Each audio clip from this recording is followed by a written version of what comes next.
आइए दोस्तों, आर के माई ऑनलाइन क्लासेज में आप लोग का स्वागत है। आज हम क्वेश्चन नंबर 8.1 के क्वेश्चन नंबर 1 का, जिसमें 5 सवाल आपका है, जो 2 सवालों के जवाब आपको दिखाई दे रहे हैं और 3 सवालों के जवाब आप लोग को बाद में दिया जाएगा। ध्यान दीजिएगा मेरे प्यारे दोस्तों।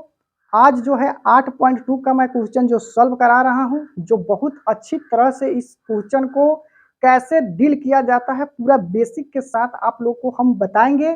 निश्चित तौर पर हमको आशा है, विश्वास है कि आप लोग इस वीडियो को अंत तक देखें।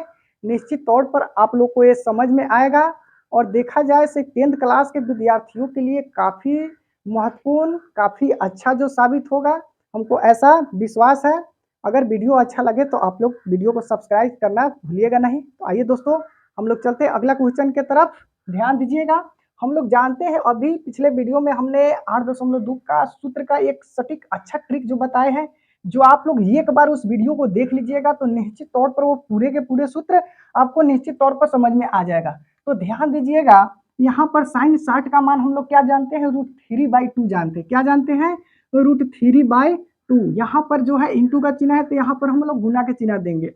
उसी प्रकार cos 60, जो ध्यान दीजिएगा, जो साइन 30 का होगा वो cos 60 का सूत्र होगा, और जो cos 60 का होगा वो साइन 30 का होगा। तो ध्यान दीजिएगा, जो साइन 60 का है वही आपका क्या हो जाएगा, cos 30 का सूत्र होगा। ध्यान दीजिएगा, प्लस के प्लस हो जाएगा, साइन 30 का मान हो जाता है 1/2, वही मान आपका cos 60 का भी होगा।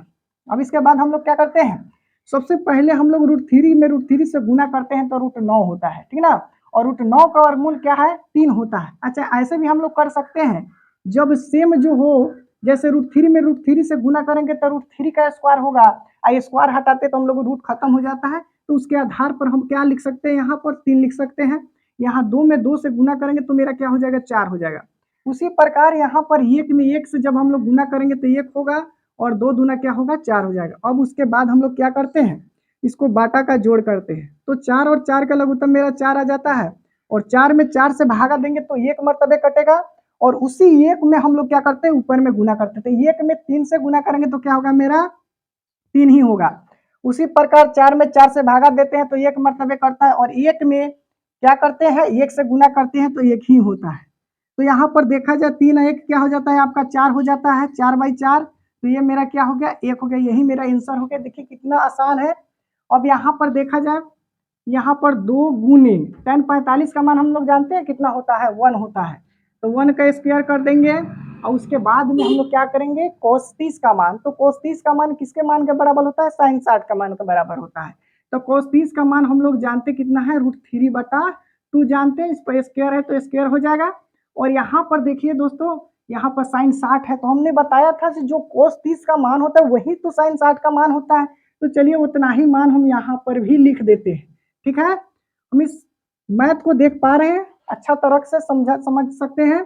यहाँ पर 1 का स्क्वायर 1 होता है, 2 में 1 से गुना करेंगे तो मेरा 2 होगा। ध्यान दीजिएगा मेरे प्यारे श्रोताओं, यहाँ पर जब ये स्क्वायर है तो स्क्वायर हटेगा तो रूट मेरा खत्म हो जाएगा। तो ये मेरा यहाँ पर तो 3 हो जाएगा। ध्यान दीजिएगा, जब भी जब भी कोष्ठ के अंदर जितने भी आपको पद मिलते हैं और उस पर जितना पावर रहता है, वो सारे पावर सभी पर पावर उतना ही होता है। तो यहाँ पर √3 पर पावर जो 2 था तो स्क्वायर हटा, रूट खत्म हो गया, और उतना ही पावर मेरा क्या है, 2 पर भी है। तो 2 पर जब उतना पावर है तो 2 का स्क्वायर कितना होता है, 4 होता है। तो यहाँ पर हम लोग लिख देते हैं 4, और यहाँ पर माइनस के माइनस दे दिए। वही बात यहाँ पर करना है, तो यहाँ पर भी उतना ही हम लोग लिख देंगे। ध्यान दीजिएगा, ये प्लस में और एक माइनस में से इसको यहाँ पर हम काट सकते हैं या बाटा का जोड़ भी कर सकते हैं। तो ध्यान दीजिए, यहाँ पर मेरा कितना आंसर आया, मेरा इसका मान कितना आया, 2 आया। यही मेरा क्या हो गया, आंसर हो गया। ध्यान दीजिए, आप लोग वीडियो पर बने रहिए, फिर हम अगले क्वेश्चन लेकर आ रहे हैं। राहों में उनसे मुलाकात हो गई, जिसे डरते थे वही बात हो गई, जिसे डरते थे वही बात हो गई। तो आइए दोस्तों, हम लोग चलते हैं क्वेश्चन नंबर 3 8.2 का एनसीईआरटी किताब, जो 10th क्लास के लिए आप लोग को बताया जा रहा है। यहाँ पर ध्यान दीजिएगा, हम लोग हमेशा जो मैथ से बहुत ऐसे विद्यार्थी जो है काफ़ी मतलब मैथ से डरते रहते हैं, तो यहाँ पर हम एक ऐसा तरीका बताएँगे जो खासकर 8.2 का क्वेश्चन नंबर 3 विद्यार्थियों के लिए काफ़ी कठिनाई का सामना करना पड़ा है। तो उस मैथ को हम इतना अच्छा से इतना सरल तरीके से हम बताने जा रहे हैं, जो आप लोग इस वीडियो को अंत तक देखते रहें और जो भी कमियाँ हो आप कमेंट बॉक्स में लिखना ना भूलें।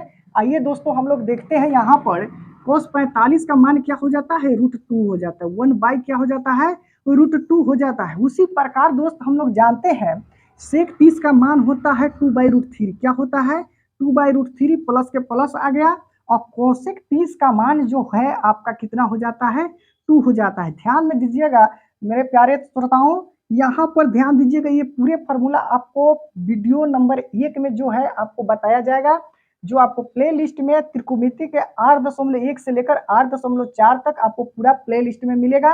अगर मेरे नए नए वीडियो को देख रहे हैं तो कृपया करके उसको सब्सक्राइब करना ना भूलिएगा। ध्यान दीजिएगा यहाँ पर अब हम लोग क्या करते हैं, ऊपर वाले तो जैसे के तैसे रहते हैं, क्या रहता है ऊपर वाले जैसे के तैसे रहता है और नीचे वाले क्या होता है बदलते रहता है। तो ध्यान दीजिएगा √3 में 1 से गुना करेंगे तो क्या होगा √3 हो जाएगा। यहाँ पर √3 और 1 का लघुत्तम क्या हो जाएगा √3 हो जाएगा। √3 में √3 से भाग देंगे 1 मरतबे कटेगा और 1 में 2 से गुना करेंगे क्या हो जाएगा 2 हो जाएगा। उसी प्रकार 1 में √3 से भाग देंगे तो मेरा √3 मरतबे कटेगा और √3 में 2 से गुना करेंगे तो क्या हो जाएगा 2√3 हो जाएगा। ध्यान दीजिएगा यहाँ पर ये किस रूप में आ गया भागा के रूप में आ गया, किस रूप में भागा के रूप में आ गया। तो हम लोग क्या करते हैं इसको गुना के रूप में बदलते हैं। ध्यान दीजिएगा ऊपर वाले कभी बदलते नहीं हैं और नीचे वाले हमेशा बदलते रहते हैं। तो ऊपर वाले जैसे के तैसे हम लोग लिख देंगे, ऊपर वाले कितना है 1/√2 और नीचे वाले देखिएगा नीचे वाले अंक ऊपर चले जाएगा और बीच के अंक जो होता है वो नीचे की ओर आ जाता है। तो यहाँ पर हम लोग देखिए √3 ऊपर चला गया और यहाँ पर 2 + 2√3 जो है आपको नीचे की ओर आ गया। ध्यान दीजिए यहाँ पर 1 में √3 से गुना करेंगे तो √3 हो जाएगा और यहाँ पर बटा में यहाँ देखिए इसमें इससे गुना करेंगे तो कितना हो जाएगा 2√2 हो जाएगा और इसमें इससे गुना करेंगे तो क्या हो जाएगा 2√3 हो जाएगा। ध्यान दीजिएगा 2√3 नहीं होगा आपका ये 2 का 2 रह जाएगा, √2 में √3 से गुना करेंगे तो क्या हो जाएगा √6 हो जाएगा। अब यहाँ से दोस्तों हम लोग क्या करते हैं सबसे पहले हम लोग ऊपर वाले को जैसे के तैसे छोड़ देंगे।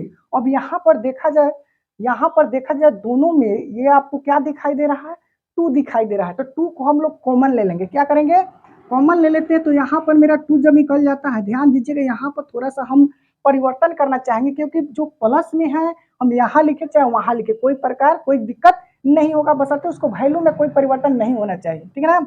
मैथ का ये नियम होता है। तो जब भी हम 2 निकालेंगे तो हम सबसे पहले √6 को लिख लेते हैं। किसको लिखेंगे √6 को लिखेंगे, उसके बाद में हम लिख देते हैं √2 को। ध्यान दीजिएगा ये दोनों से 2 बाहर निकल गया, ठीक ना।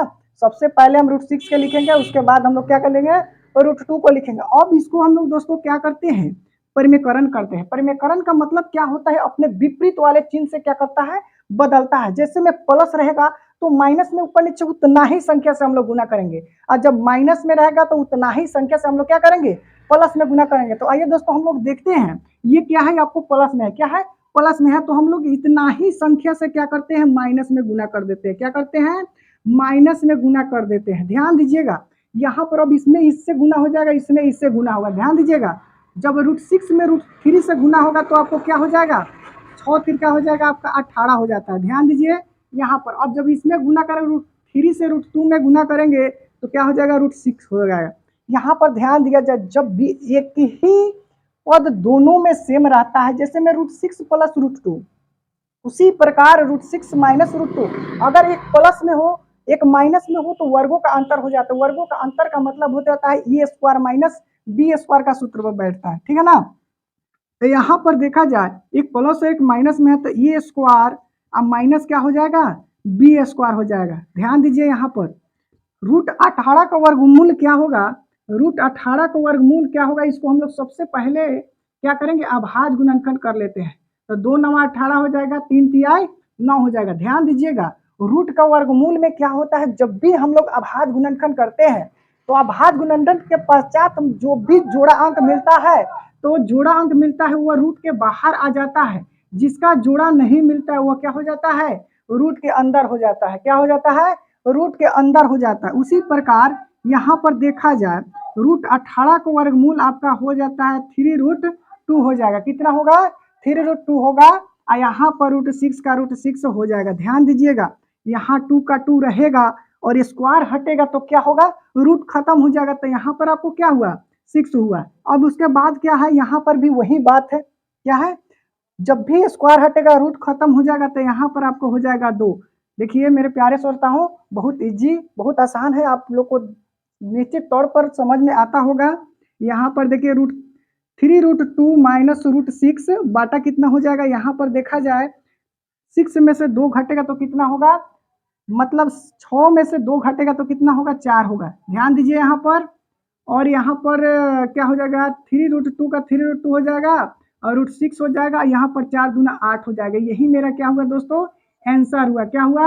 आंसर हुआ। ध्यान दीजिएगा, आप लोग को अगर वीडियो अच्छा लगा हो तो निश्चित तौर पर इसको सब्सक्राइब कर दीजिएगा, क्योंकि आप लोग ही का ही सपोर्ट से हम आगे की ओर जा सकते हैं। ठीक है, थैंक यू।